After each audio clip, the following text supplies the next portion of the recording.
Deus. Livro do Apocalipse, capítulo de número 11. Glória a Deus. Os nossos irmãos já se preparem para estar louvando a Deus. Glória a Jesus. A epígrafe do texto diz: as duas testemunhas. Glória a Deus. Todos encontraram? Glória a Deus.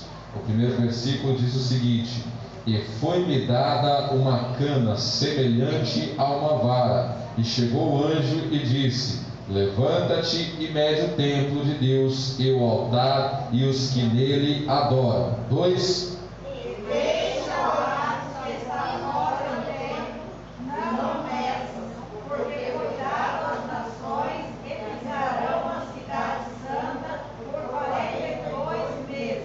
E darei poder às minhas testemunhas, e profetizarão por 1260 dias, vestidas de pano de saco. 4. Estas são as duas oliveiras e os dois castiçais que estão diante de Deus da terra. E se alguém lhes quiser fazer mal, fogo sairá da sua boca e devorará os seus inimigos. E se alguém lhes quiser fazer mal, importa que assim seja morto. 6. Eles têm poder para fechar o céu, para que não chova nos dias da sua profecia. E têm poder sobre as águas para convertê-las em sangue, e para ferir a terra com toda sorte de pragas, todas quantas vezes quiserem. E quando acabarem o seu testemunho, a besta que sobe do abismo lhes fará guerra, e as vencerá e as matará. 8. E as dez coroas mortes na praça da grande cidade, que espiritualmente se chama Sodoma e Egito, onde o seu Senhor também foi crucificado. E homens de vários povos, tribos e línguas e nações verão o seu corpo morto por 3 dias e meio, e não permitirão que o seu corpo morto seja posto no sepulcro. 10. E os que habitam na terra se regozijarão sobre eles, se alegrarão e mandarão presentes uns aos outros. Porquanto Esses dois profetas tinham aumentado porque caminhavam sobre a terra. Irmãos, versículo 11: e depois daqueles 3 dias e meio, o Espírito de vida, vindo de Deus, entrou neles, e puseram-se sobre os pés, e caiu grande temor sobre os que os viram. 12. E ouvi uma grande voz do céu, que dizia: subi, Pai, e responderão o céu uma nuvem, e os seus inimigos os virão. E naquela mesma hora houve um grande terremoto, e caiu a 10ª parte da cidade, e no terremoto foram mortos 7.000 homens, e os demais ficaram muito atemorizados, e deram glória ao Deus do céu. 14. E passado o segundo ai, eis que o terceiro ai cedo virá. A 7ª trombeta, versículo 15: e tocou o 7º anjo a 7ª trombeta, e houve no céu grandes vozes que diziam: os reinos do mundo vieram a ser do nosso Senhor e do seu Cristo, e ele reinará para todo sempre. 16. E os 24 anciões que estão assentados em seus tronos diante de Deus, prostraram-se sobre o seu rosto, adoraram a Deus, dizendo: graças te damos, Senhor Deus Todo-Poderoso, que és e que era e que hás de vir, que tomaste o teu grande poder e reinaste. 18. e as nações que veio a tua ira, e o tempo dos mortos, para que sejam julgados, e o tempo que dares galardão aos profetas, teus servos, aos santos e aos que creem em teu nome, e a pequenos e grandes, e o tempo de destruir os que destroem a terra. Todos juntos no 3, versículo de número 19, 1, 2, 3. E abriu-se no céu o templo de Deus, e a arca do seu concerto foi vista no seu templo. houve relâmpagos e vozes, trovões e terremotos e grande saraiva. Glória a Deus. Amém, meus irmãos? 12. Glória a Deus. Livro do Apocalipse, capítulo de número 12. Chegamos aqui na metade do caminho já. Já lemos já metade do livro do Apocalipse. Glória a Deus. Aleluia. Todos encontraram? Glória a Deus. A epígrafe do texto diz: a mulher e o dragão. Primeiro versículo diz o seguinte: e viu-se um grande sinal no céu, uma mulher vestida do sol, tendo a lua debaixo dos pés e uma coroa de 12 estrelas sobre a cabeça. Verso 2, igreja. Estava grávida de 12 semanas, e estava com antes de dar a luz.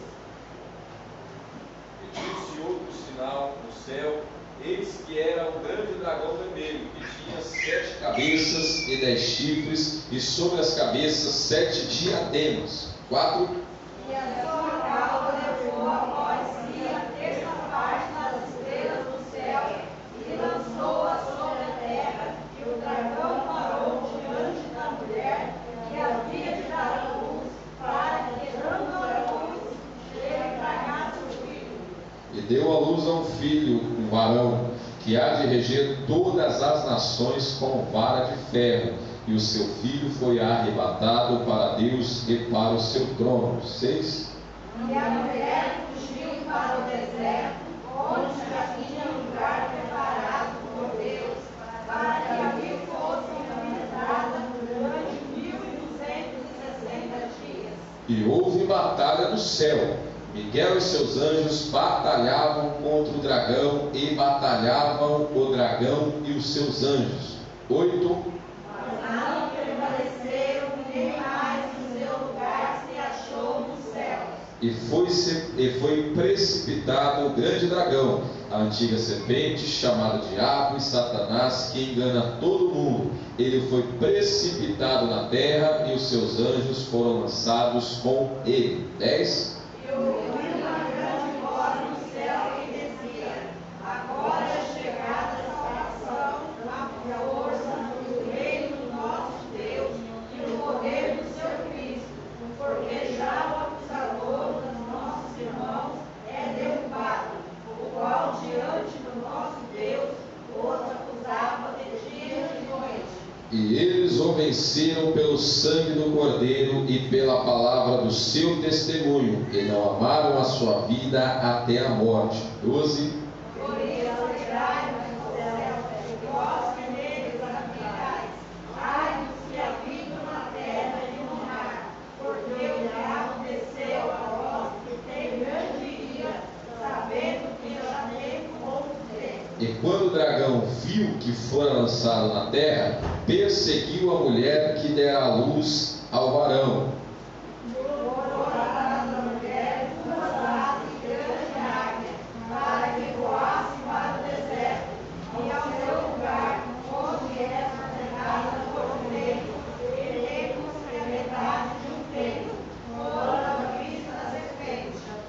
E a serpente lançou da sua boca atrás da mulher água como um rio, para que pela corrente a fizesse arrebatar. 16. E a terra ajudou a mulher, e a terra abriu a sua boca, e atraiu o rio, e o dragão da sua boca.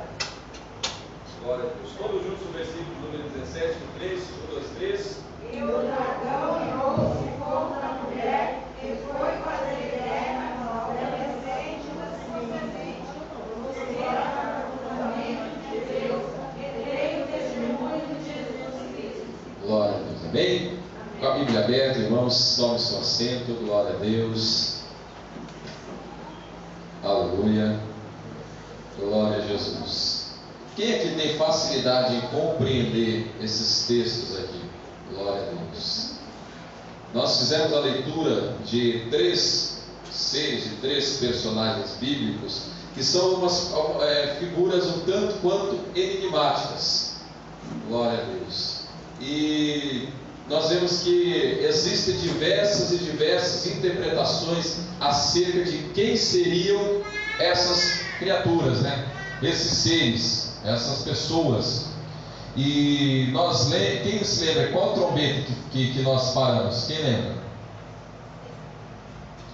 Qual?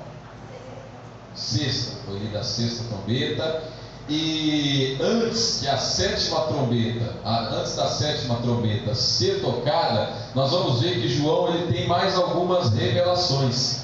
Ele vai ter mais algumas visões e essas visões são de suma importância para que nós entendamos o contexto do livro do Apocalipse. E no capítulo de número 11, irmãos, o próprio título vai nos dizer que ele enxerga ali, ele tem a visão de duas testemunhas, duas pessoas. Quem sabe me dizer quem são essas duas pessoas, irmãos?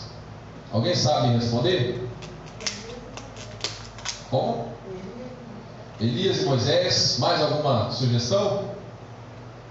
Alguém já ouviu alguém dizer que era Elias e Moisés? Eu já ouvi essa interpretação. Mais alguma? Eu já ouvi dizer que ouvi falar que poderia ser Elias e Enoque também. Por que é citado Elias, Enoque, Moisés? Principalmente Elias e Enoque. Por quê? Porque a Bíblia nos traz a descrição de que esses homens não morreram, mas foram levados por Deus. Enoque ali, por andar com Deus, foi tomado para si, né? Deus o tomou. Elias ali também, segundo o texto bíblico, ele é levado na carruagem e sobe.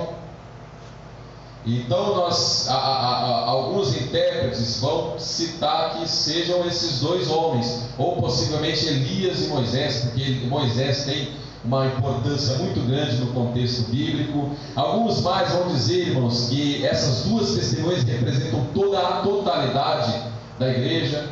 Existe uma outra interpretação que vai dizer que essas duas testemunhas, a primeira é o Antigo Testamento e a segunda é o Novo Testamento. Porém, irmãos, a Bíblia ela não é clara quanto a esse assunto. Você não vai encontrar em nenhum outro livro, desde o Gênesis até o livro do Apocalipse, nenhuma referência diretamente de quem sejam essas duas testemunhas. Então a própria Bíblia não vai mencionar, não vai ligar nenhum nome a elas. Então a gente já começa, a gente tem que ter um pouco de cautela, né? Se a Bíblia não nos revela quem são, Deus o sabe. E se Deus não revelou, é para que nós não saibamos. Mas o que nós podemos entender, irmãos, como que nós podemos entender quem serão essas duas testemunhas? O que nós sabemos, irmãos, é que elas são duas pessoas escatológicas. O que quer dizer escatológico? Quer dizer que são referências, que são ligadas ao futuro. Então são pessoas que ainda não estão na terra, não estiveram na terra. Então nós estamos mencionando aqui de uma passagem, de uma situação que acontecerá no futuro. Então, essa já nós vemos aqui que a identificação dessas pessoas, a primeira identificação é que elas estão ligadas ao futuro. E uma outra identificação que nós podemos afirmar, segundo a Bíblia, é que elas estão inseridas, irmãos, identificadas dentro da grande tribulação. Elas vão testemunhar durante o reinado do anticristo.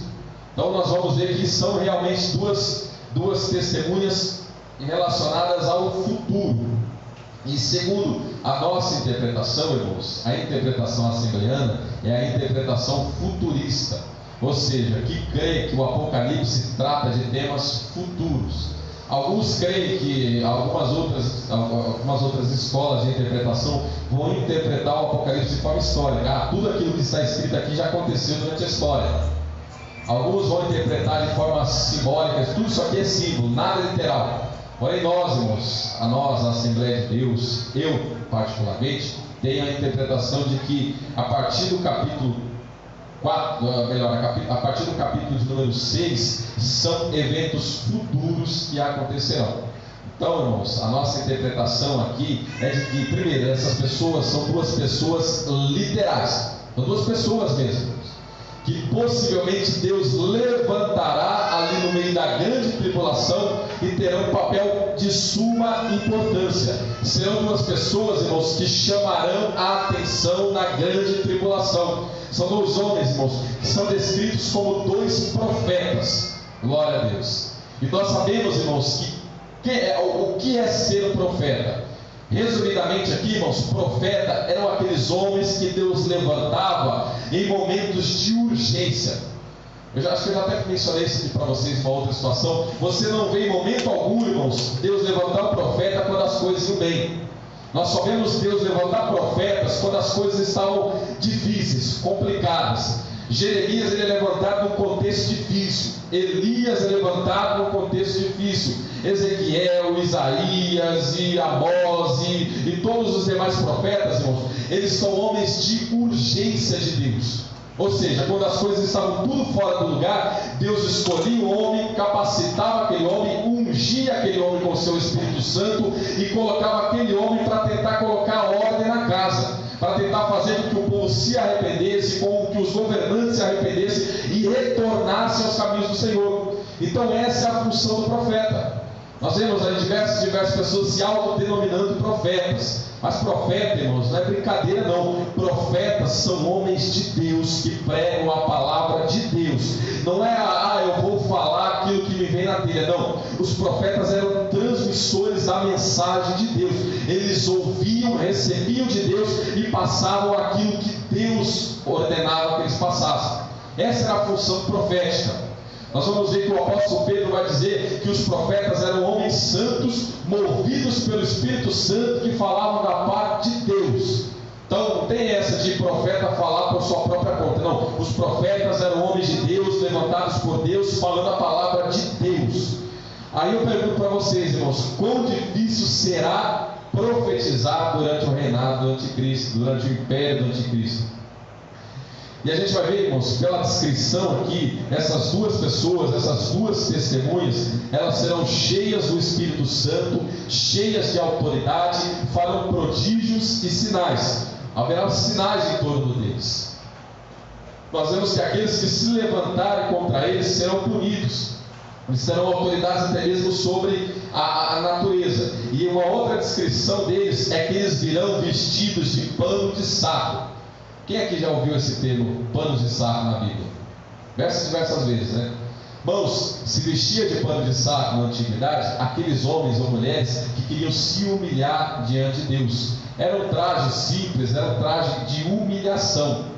Então, quando as pessoas queriam se achegar mais a Deus, ali em forma de humilhação, eles tiravam suas vestes comuns, vestiam essas vestes que eram chamadas de vestes de panos de saco e iam como sinal de humilhação perante Deus. Então nós vamos notar, irmãos, que esses homens, eles se apresentarão para profetizar, se apresentarão para testemunhar de Deus, vestidos de pano de saco, ou seja, em sinal de humilhação diante de Deus. Mas nós vamos notar, irmãos, que no decorrer do texto, apesar de eles se humilharam diante de Deus, mas Deus os exaltará na terra, porque serão dois homens grandes, irmãos, dois homens que Deus os levantará. Aí eu gostaria de abrir um parênteses aqui, irmãos. Irmãos, hoje em dia é muito fácil pregar. É muito fácil testemunhar, irmãos. É simples. Sabe por quê? Porque apesar de nós termos muita rejeição nos nossos dias, ainda existem pessoas que têm prazer em ouvir a palavra de Deus. Grande maioria, irmãos, da humanidade, dos homens, eles rejeitam, eles não têm prazer na sã doutrina. Mas, irmãos, nós temos a convicção que ainda tem muita gente, irmãos, que dá glória a Deus ao ouvir a palavra de Deus, ali consegue glorificar o Senhor ao ouvir a sã doutrina. Porém, irmãos, nós estamos tratando de um tempo aqui em que a igreja já subiu. Esse período, esse momento em que essas duas testemunhas profetizarão, será o momento pós-arrebatamento da igreja. A igreja já subiu. Ou seja, hoje eu tenho a facilidade de pregar para vocês que são igreja. A grande maioria do povo de Deus, irmãos, dos nossos irmãos, eles têm prazer em ouvir a palavra de Deus. Um sinal é que vocês estão aqui hoje, no culto de ensino, onde poucos são aqueles que têm a disposição de virem aprender a palavra. Uma vez eu estava num culto de ensino, e entrou o irmão, e quando ele ouviu falar que era culto de ensino, ele foi embora e falou: eu estava procurando um culto mais avivado. Então, é pessoa que não tem prazer em ouvir a palavra de Deus, irmãos. E hoje, graças a Deus, ainda existe essa possibilidade de nós pregarmos e alguém está glorificando. Mas nós estamos falando aqui, irmãos, de um momento em que a igreja foi arrebatada. Porque quem glorifica ao ouvir a palavra de Deus é a igreja. Você vai no mundo, irmãos, pregar aí fora, a maioria, a maior porcentagem de rejeição, a maior porcentagem de pessoas que ouvem, elas iriam rejeitar. Quantos aqui já saíram para evangelizar e denotaram isso, né? Naqueles panfletos que nós entregamos, às vezes 1%, às vezes é 0, que traz um retorno. Então, muitos que a gente encontra acabam rejeitando. Então, mas aqui nós estamos mencionando, irmãos, um período em que a igreja já não está mais na terra, então não haverá mais quem dê glória ao ouvir a palavra de Deus. Nesse momento em que as testemunhas estarão pregando, irmãos, não haverá mais ninguém gritando aleluia ao ouvir a palavra de Deus. Irmãos, esse momento aqui, ele se encaixa naquele famoso louvor. Quem conhece me ajuda aí. Onde está aquele povo barulhento? Onde está?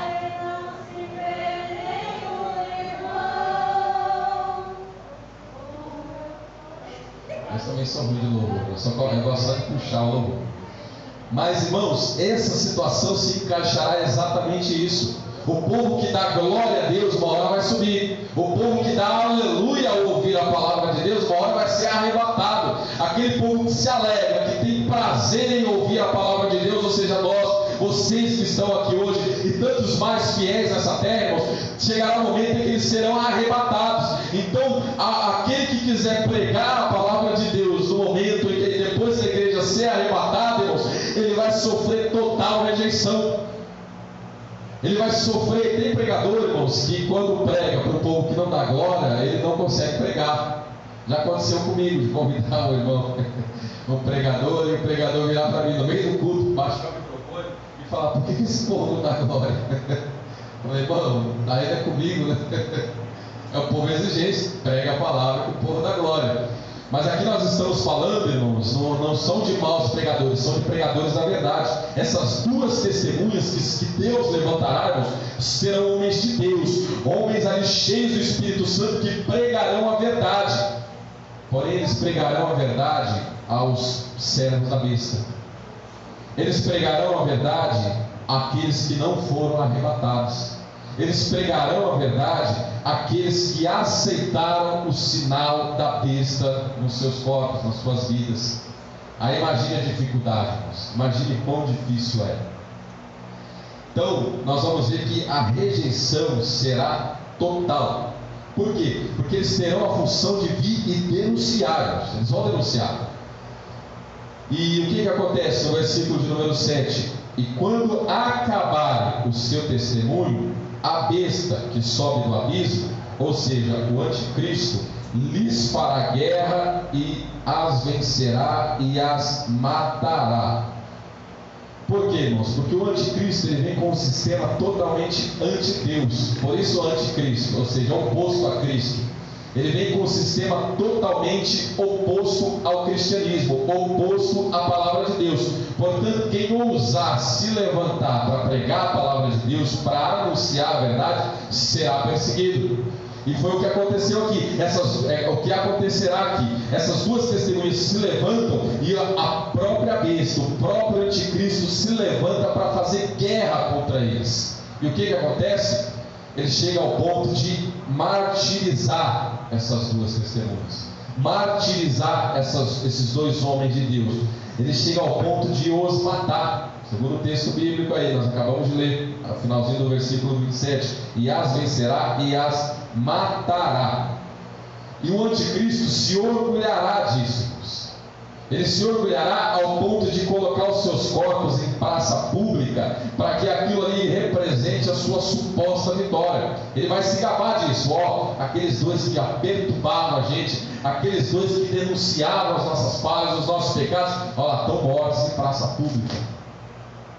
O que mais me chama a atenção aqui, irmãos, não é a ação do anticristo, porque o anticristo nós já esperamos o pior dele. Mas sabe o que acontecerá, irmãos? Haverá uma festa mundial. Os homens ficarão tão alegres ao verem os homens de Deus martirizados, ao ponto de fazer uma festa a nível mundial. Notem aí no versículo de número, a partir do versículo de número 10: e os que habitam na terra se regozijarão sobre eles e se alegrarão e mandarão presentes uns aos outros, porque aqueles dois profetas tinham atormentado os que habitavam na terra. Então o povo, incomodado com a palavra de Deus, incomodado com os dois pregadores, o que acontece? Quando eles veem aqueles dois homens mortos, eles começam a se alegrar, eles fazem uma festa a nível mundial, começam a se presentear uns aos outros, felizes, regozijantes, porque aqueles dois homens estavam mortos. Complicado, né, irmãos? Só que tem um porém, irmãos. Todos nós sabemos que a alegria mundana ela é temporária, ela é passageira. Porque eu particularmente já experimentei a alegria humana, e sei que ela é aquela alegria que dura 2, 3 horas e no dia seguinte vem a conta, no dia seguinte vem a ressaca. E essa alegria aqui, irmãos, também será passageira. Porque segundo a Bíblia, esses homens, não sei se é literal, são literais esses dias, né? Mas a Bíblia vai descrever que eles por 3 dias e meio ficarão expostos mortos, expostos ali à vergonha. Porém, chegará um momento, ali no versículo de número 11, e depois daqueles 3 dias e meio, o Espírito de vida, vindo de Deus, entrou neles e puseram-se sobre os pés, e caiu grande temor sobre os que os viram. Glória a Deus. Nós vemos que aqueles homens estavam alegres. Por quê? Porque ao ponto de vista deles, eles tinham matado os homens de Deus, eles tinham martirizado, o anticristo tinha finalizado aqueles que estavam pregando a palavra de Deus, expostos os seus corpos. Mas nós vemos, irmãos, que Deus permitiu que essa alegria mundana durasse pouco tempo, porque depois de 3 dias e meio, o Espírito de Deus entra novamente naqueles homens e eles ressuscitam, eles tornam novamente a vida, ao ponto de todos aqueles que estavam ali, que estavam incomodados com a mensagem, incomodados com a pregação da palavra, ficarem atemorizados. Aleluia. Glória a Deus. Eles ficaram ali atônitos. Por quê? Porque eles estavam mortos, mas Deus mais uma vez os trouxe à vida. Glória a Deus. E é interessante, irmãos, que Deus os traz de novo à vida, mas não deixa que eles permaneçam naquele sistema mundano. Acabou, cessou. O momento deles pegarem é aquele. A partir do momento que eles ressuscitam, a Bíblia vai dizer que eles sobem aos céus em uma nuvem e vão até Deus. Glória a Deus. Imagine quem verá aquela cena, como não ficará. Glória a Deus. Agora chega o momento, irmãos, a partir do versículo 15. Então deu para ter uma base aí, que essas duas testemunhas serão 2 pessoas literais que virão. Pode ser que seja Elias e Moisés, pode ser, mas a Bíblia não nos dá essa liberdade para afirmar. Pode ser que seja Elias e Enoque, Moisés e Enoque, pode ser, mas a Bíblia não nos dá essa liberdade para afirmar. Nós sabemos que são 2 pessoas, 2 homens cheios de Deus, que pregarão sendo fiéis até a morte, mas que Deus os honrará, ressuscitando e os levando para si. Agora chega o momento, irmãos, em que a 7ª trombeta é tocada. Glória a Deus. Aleluia. Quem se lembra aqui, irmãos, nós há umas 2 ou 3 terças-feiras passadas, nós começamos nas 7 trombetas. O 7º selo foi aberto para que as 7 trombetas fossem tocadas. E vocês se lembram o que aconteceu no céu, irmãos, antes que a primeira trombeta tocasse? O que aconteceu? Quem lembra? Houve uma situação no céu. Quem se lembra o que aconteceu? Houve se não me engano, capítulo 9, versículo 1. Houve silêncio no céu. Antes que as trombetas fossem tocadas, irmãos, houve um silêncio no céu. Por determinado tempo, se não me engano, acho que por quase meia hora, é a descrição do texto. Porém, irmãos, nós vemos que antes da primeira trombeta tocar, houve silêncio no céu. Mas agora nós vamos ver, irmãos, que ao ser tocada a sétima trombeta, há barulho no céu, irmãos, e há barulho de alegria. Glória a Deus. Porque as 6 primeiras trombetas, irmãos, são juízos de Deus derramados sobre a terra. Mas a sétima trombeta, irmãos, vai trazer a descrição da vitória do Cordeiro. Glória a Deus. Aquilo nos amedronta um pouco, nos deixa até um pouco atemorizados, irmãos. Mas aqui nós vemos que ao tocar a sétima trombeta, revela ali a alegria dos remidos, irmãos. Revela ali a alegria daqueles que foram salvos pelo Senhor. Glória a Deus. Nós vemos que na descrição das 2 testemunhas, os ímpios estão fazendo festa no céu, mas é uma festa temporária. Aqui nós vemos, irmãos, a partir da sétima trombeta ser tocada, uma alegria, uma festa, não no mundo, mas no céu. A do mundo é passageira, irmãos, mas a alegria que é descrita aqui no céu, ela é eterna, ela é perpétua, ela não terá fim. Aleluia. Glória a Deus. Por isso que vale a pena, irmãos, nós nos entristecemos um pouquinho aqui, porque a alegria que nos espera, irmãos, ela é eterna. Glória a Deus. Ela não terá fim. Aleluia. Glória a Deus. Esse é o anúncio da vitória do Senhor Jesus. Glória a Deus. Que quando diz, e houve grandes festas, ou melhor, houve grandes vozes que diziam: os reinos do mundo vieram a ser do nosso Senhor Jesus Cristo, e Ele reinará para todos sempre. Glória a Deus.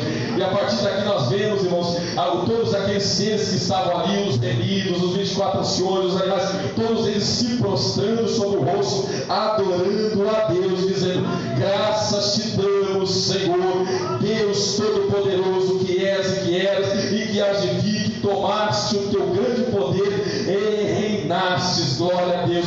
É chegado o momento, irmãos, em que todos serão julgados, o galardão dos profetas e dos servos e dos santos serão entregues. Glória a Deus. Aleluia. E abriu-se, no versículo 19, abriu-se no céu o templo de Deus, e a arca do seu concerto foi vista no templo. Houve relâmpagos, vozes, trovões e terremotos e grande saraiva. Glória a Deus. Que maravilha, irmãos. Essa é uma das declarações, dos trechos mais bonitos, mais lindos do livro do Apocalipse, irmãos. Porque Deus, Ele aplica justiça sobre aqueles que negaram a Ele, mas Ele proporciona regozijo, prazer, alegria inefável para aqueles que serão salvos, irmãos.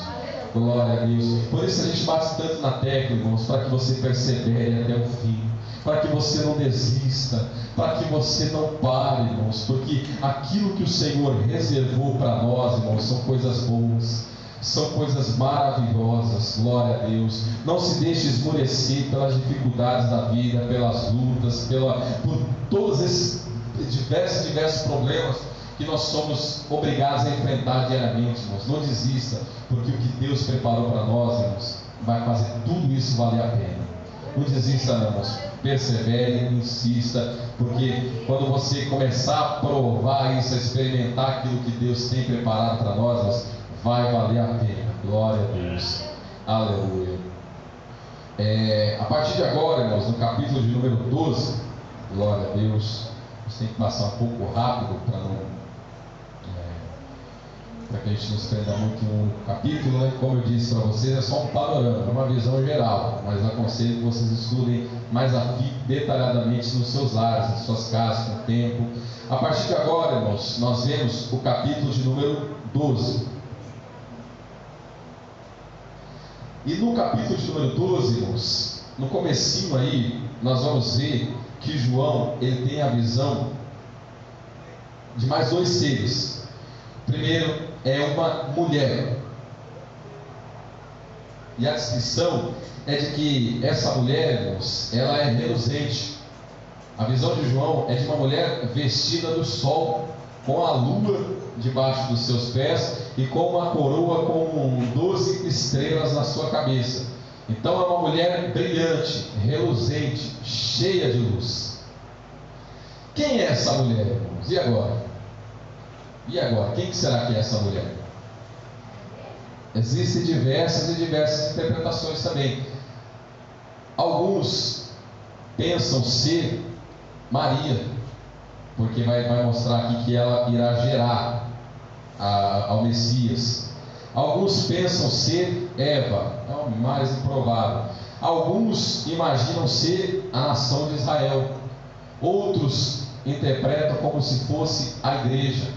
Então existem diversas interpretações. Como eu disse para vocês, irmãos, acerca do livro do Apocalipse, nós vamos sempre encontrar para cada passagem pelo menos 3 ou 4 interpretações diferentes. Interpretações com base bíblica, com tudo isso. E torno a dizer, a grande dificuldade de se afirmar, irmãos, qualquer coisa no Apocalipse é porque nós estamos tratando de eventos futuros que não aconteceram ainda. É fácil afirmar que Moisés ali, pelo poder de Deus ali, abriu o Mar Vermelho. Isso é fácil afirmar, porque foi evento histórico, aconteceu, foi literal. É fácil afirmar que Elias orou para que não chovesse, porque é um fato histórico, foi relatado, aconteceu. É fácil a gente afirmar que Paulo ou qualquer outro, em relação a qualquer outro personagem bíblico, os seus feitos. Mas o livro do Apocalipse ele tem essa dificuldade porque são coisas que não aconteceram ainda. São eventos futuros. Então é difícil de falar, é isso, é aquilo. Então a gente fica muito na especulação, na suposição. É claro que lendo e relendo o texto a gente consegue ter algumas afirmações. E a descrição é de que essa mulher, irmãos, ela está grávida já nos últimos dias da sua gestação, com dores de parto perto de dar à luz. Essa é a descrição que nós acabamos de ler aí a partir do versículo 2. Estava grávida com dores de parto e gritava com ânsias de dar à luz. Porém no versículo, a gente já vai voltar nela. Porém no versículo 13, irmãos, João ele vê um outro ser. E a descrição é que esse ser, ele é um dragão de cor vermelha. E mostra aí, e revela ali que ele tem 7 cabeças, em cada cabeça 10 chifres. Essa é uma segunda visão. E segundo João, esse dragão, ele com a sua cauda, ele leva a terça parte das estrelas com ele. O dragão é fácil nós sabermos quem é, irmão. Sabe por quê? Porque a própria Bíblia responde no versículo de número 9. O versículo de número 9 vai dizer o seguinte: e foi precipitado o grande dragão, esse dragão que ele acabou de ver, a antiga serpente, o diabo, Satanás. Nós estudamos aqui no domingo na escola bíblica dominical. Então é fácil nós identificarmos quem é esse grande dragão, porque a própria Bíblia responde, a própria Bíblia interpreta a si mesma, ela mesma vai revelar quem ele é. E a função, o intuito dele ali era que ele ficava, segundo o texto aí, ele estava à espreita ali perto da mulher, esperando que essa mulher desse a luz. Por quê? Porque o alvo dele não era a mulher no momento, mas era o filho que ela daria, o filho que ela geraria. Então ele ficaria à espreita só esperando. E essa mulher, irmãos, daria a luz aí no versículo de número 5. Então o versículo 5, quem é seu filho, também fica fácil a gente saber quem é. Por quê? Porque olha, e deu à luz ao filho, um varão que há de reger todas as nações com vara de ferro, e o seu filho foi arrebatado para Deus e para o seu trono. Quem vocês acham que é esse aqui? É o próprio Senhor Jesus, é o Messias. Então ficou fácil, o dragão a gente já sabe quem é. O filho dela, que ela daria à luz, era o Messias, era o Senhor Jesus. E agora, quem que é essa mulher? Ainda assim, traz a Bíblia, ela não é muito clara, né? Mas já dificulta um pouco a gente conceber que seja a igreja, pelo fato de que esse filho, ou seja, o Messias, vai ser gerado por ela. Então fica um pouco difícil a gente conceber que seja a igreja por esse fato, né? Porque quem gera a igreja é o Senhor Jesus, não ao inverso, né? Não a igreja gera Jesus. Então, mas irmãos, eu não estou afirmando que a interpretação que leva está errada, né? Como eu disse, a gente fica na suposição, mas desse texto aqui deixa a gente um pouco confusos, né, nesse sentido, porque o sentido é de que essa mulher gera o Messias. Então, a interpretação mais razoável, irmãos, que eu até consultei os próprios intérpretes ali da Assembleia de Deus mesmo, né, da confissão pentecostal, talvez a interpretação mais razoável é de que essa mulher seja a própria nação de Israel. Por quê? Primeiro, que a natureza humana do Messias, irmãos, tem origem na nação de Israel. A Bíblia vai escrever que Jesus, nós lemos lá nos começos dos evangelhos segundo Mateus, segundo Lucas, as genealogias do Senhor Jesus Cristo, e nós vemos ali que a sua origem é a nação de Israel. Jesus é um israelita, um judeu. Por isso entendemos, irmãos, que essa mulher seja símbolo da nação de Israel. E aqui, irmãos, note que o dragão, voltando aqui o dragão, ele está diante dessa mulher aguardando dar à luz. Aí agora a gente volta lá em Gênesis capítulo 3, versículo 15, quando o próprio Deus diz, da semente da mulher será levantado um que pisará a cabeça da serpente. Então nós vemos, irmãos, que o decorrer da revelação bíblica, nós vemos que quem revelou ali, que o próprio Deus vai revelar, que é da nação de Israel que nasce o Messias, né? E a própria Bíblia vai nos trazer essa descrição.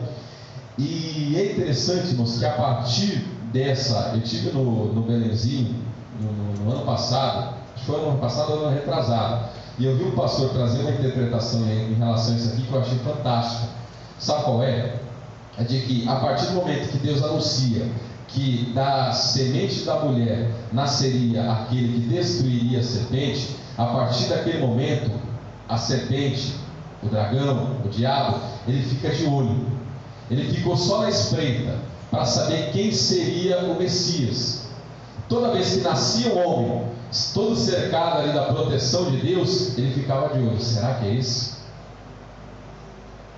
A gente vê que toda vez que ele trouxe essa interpretação, eu achei muito interessante, né?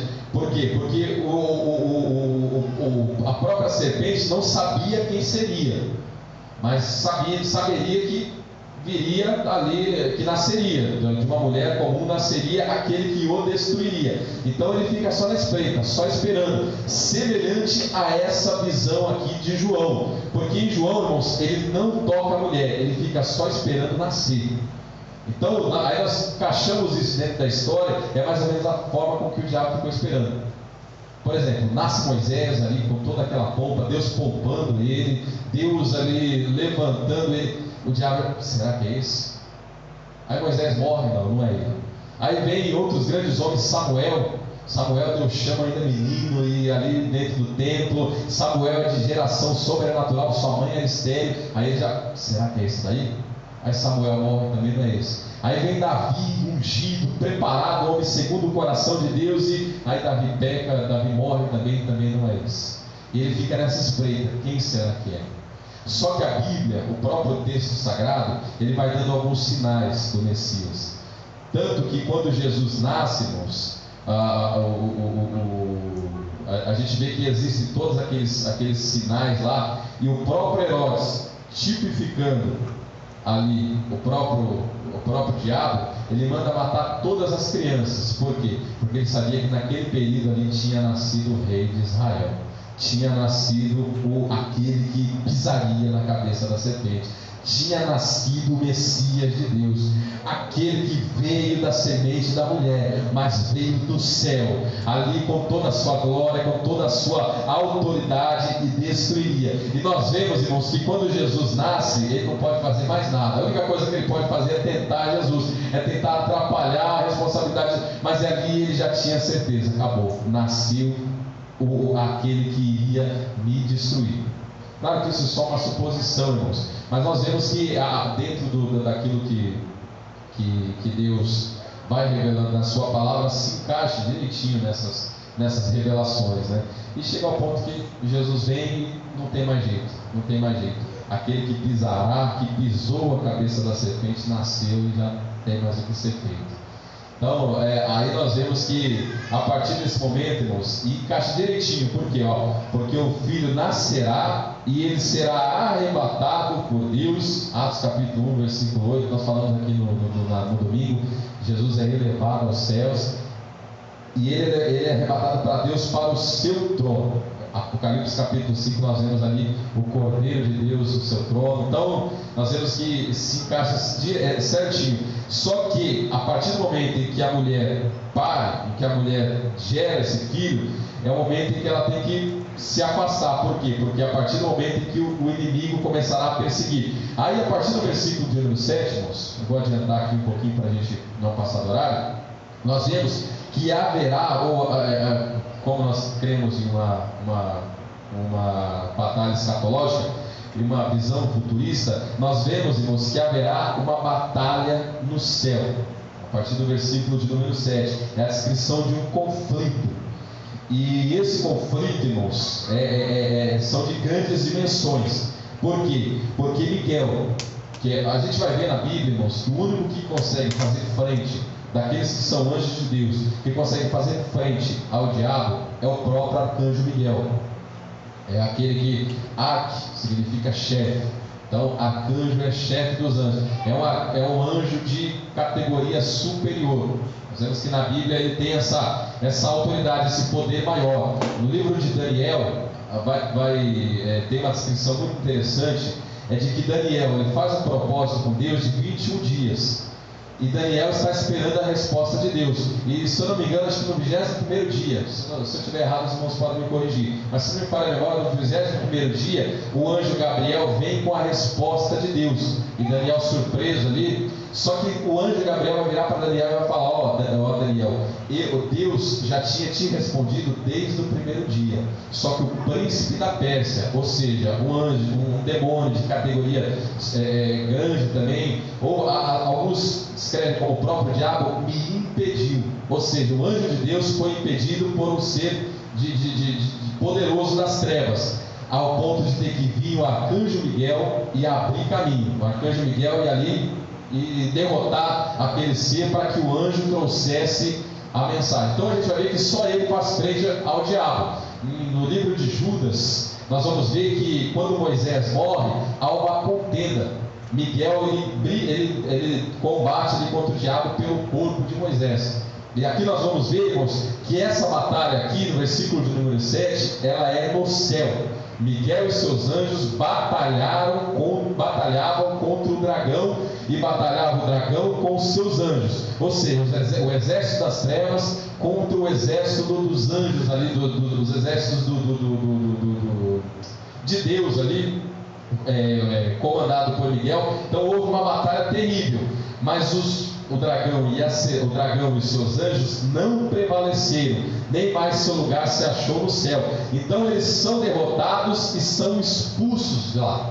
Eles são mandados para a terra. E ouviu-se uma voz do céu que dizia: agora é chegada esta salvação, e a força e o reino do nosso Deus, o poder do seu Cristo, porque já o acusador dos nossos irmãos é derribado, porque diante de Deus, do nosso Deus, os acusava de dia e de noite. Acho que eu falei isso aqui no domingo também, sobre essa função que o inimigo das nossas almas tem de apontar o dedão nos nossos erros, né? Acho que eu mencionei isso para vocês, que quando nós falhamos, ele corre até Deus e fala: olha lá o que o Ricardo fez, olha lá o que o Zé fez, olha lá o que o fulano de tal, seu servo, está fazendo no quarto. Então a gente vê que o diabo ele tem essa função de enxergar as nossas falhas e apontar. Porém chega um momento, irmãos, que ele perde a batalha e ele é expulso de lá.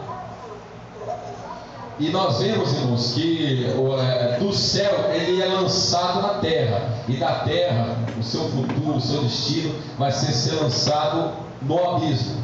E para encerrar aqui, irmãos, nós vamos ler só o versículo de número 11 e 12, que diz: e eles o venceram pelo sangue do Cordeiro e pela palavra do seu testemunho, e não amaram a sua vida até a morte. Pelo que alegrai-vos, ó céus, e vós que neles habitais. Ai dos que na terra e no mar, porque o diabo desceu a vós, e grande será a ira, sabendo que já tem pouco tempo. Glória a Deus. Amém, irmãos? Eu não vou mais estender o tempo para não passar do nosso horário.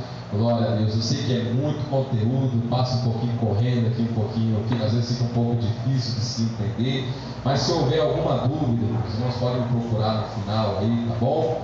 Glória a Deus. Os irmãos podem tirar as dúvidas. Se eu não souber responder, eu procuro, depois respondo aos irmãos, tá bom? Mas recomendo que vocês estudem o livro do Apocalipse em casa.